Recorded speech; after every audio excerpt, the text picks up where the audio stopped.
જો તમે તમારું મકાન પીજી તરીકે વાપરો છો તો તમારે હવે કમર્શિયલ વેરો ભરવો પડશે. વડોદરા મહાનગરપાલિકા દ્વારા નવો પરિપત્ર જાહેર કરવામાં આવ્યો છે. વડોદરા શહેરમાં અભ્યાસ કરવા માટે અથવા તો નોકરી કરવા માટે હજારો લોકો આવતા હોય છે, હજારો યુવક યુવતીઓ આવતા હોય છે ને જેઓ પીજીમાં રહેવાનું પસંદ કરતા હોય છે. કેટલાક મકાન માલિકો કે જે પોતાના મકાનના કેટલાક રૂમને પીજી તરીકે આવા લોકોને આપે છે રહેવા માટે અને જેનો એક હોસ્ટેલ તરીકે ઉપયોગ કરે છે તેવું કહી શકાય.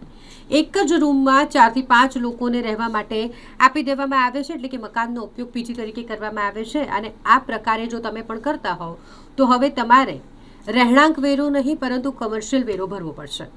વડોદરા મહાનગરપાલિકા દ્વારા નવો પરિપત્ર જાહેર કરી દેવામાં આવ્યો છે અને વોર્ડ વાઇઝ આ અંગેના સર્વે કરવા માટેના નિર્દેશ પણ આપી દેવામાં આવ્યા છે. હવે કડક અમલવારી આ અંગેની થશે અને જેનો બોજ વિદ્યાર્થીઓ અથવા તો નોકરી અર્થે આવેલા લોકો પર પડી શકે તેવી પૂરેપૂરી સંભાવના છે, કારણ કે મકાન માલિક કે જેમને કમર્શિયલ વેરો ભરવો પડશે તો તેઓ પણ પીજીના ભાડામાં વધારો કરી શકે તેવી સંભાવના છે.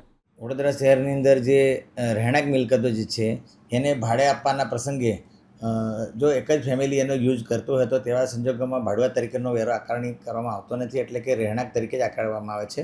પરંતુ આવી કોઈપણ મિલકતને જો પેઇંગ ગેસ્ટ તરીકે પીજી તરીકે ઉપયોગ કરવામાં આવતો હશે તેવા મિલકતોને કોમર્શિયલ ઉપયોગ ગણીને તેની કોમર્શિયલ ધોરણે આકારણી કરવાની ફરજ પડશે. આ માટે આવનારા સમયની અંદર દરેક વોર્ડ કક્ષાએથી આ પ્રકારની કામગીરી કરવા ત્યાંથી પરિપત્ર કરવામાં આવશે અને તેવી મિલકતોની કોમર્શિયલ ધોરણે આકારણી કરીને વેરા બિલની વસૂલાત કરવામાં આવશે. સર, કોઈ સર્વેની કામગીરી હાથ ધરવામાં આવી છે અથવા તો કોઈ કયા પ્રકારની સૂચના આપવામાં આ પ્રકારના રહેણાંક મિલકતોમાં જો કોમર્શિયલ એક્ટિવિટી થતી હશે, પીજી તરીકે ગણાતી હશે અને તો ઉપયોગ કરાતો હશે તો તેવા મિલકતોને હોસ્ટેલ તરીકે ગણીને આકારણી કરવાની નીતિ વડોદરા મહાનગરપાલિકા પ્રત્યેથી અમલમાં છે જ, પરંતુ ખાસ કરીને આને વધુ એક્સટેન્સિવલી કરી શકાય તે માટેથી એક અલગથી પરિપત્ર કરવામાં આવશે અને આવા મિલકતો આઈડેન્ટિફાઈ કરીને તેના કોમર્શિયલ ધોરણે આકારણી કરીને વેરા બિલ વજવણી કરવામાં આવશે. હાલ સુધીમાં કોર્પોરેશનની હેઠળ આવતી કેટલી કોઈ મિલકતો એવી ખરી છે પીજી હેઠળ રાખતા હોય ને જેમની પાસે આપણે વેરા વસૂલતા હોય? એ તો હવે વોર્ડ કક્ષાથી માહિતી મળી શકશે, પરંતુ આ સ્ટેન્ડિંગ ઓર્ડર છે ને આ કોઈપણ પ્રકારની મિલકતો જેમાં કોમર્શિયલ ઉપયોગ થતો હોય કે હોસ્ટેલ તરીકે ઉપયોગ થતો હોય તેમાં કોમર્શિયલ તરીકે આકારણી કરવાની નીતિ અમલમાં છે જ, પરંતુ વધારે આને એક્સટેન્સિવ કરવા માટે હવેથી પરિપત્ર કરવામાં આવશે.